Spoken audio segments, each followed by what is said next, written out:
ఇవాళ ఇట్లా షేప్ అవ్వడానికి reason many things that broke my heart are నాలాగే చాలా మంది యూట్యూబర్స్, యాక్టర్స్ నాతో పాటు డెబ్యూటెంట్స్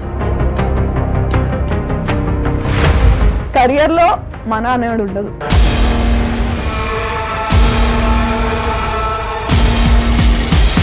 మూవీస్ తర్వాత యూట్యూబర్స్ ఒకళ్ళు ఉన్నారు, ఇన్ఫ్లుయెన్సర్స్ ఒకళ్ళు ఉన్నారు.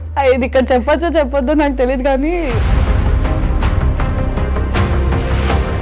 ఈ యూట్యూబ్లో టాప్గా ఉన్న మిమ్మల్ని సినిమా ఆపర్చునిటీస్ వచ్చి ఒక పెద్ద సినిమాలో ఒక చిన్న రోల్ ఇచ్చేస్తారు. నీకంటూ ఒక రోల్ వాళ్ళు రాసుకొని సినిమాల్లో ఇవ్వాలి అంటే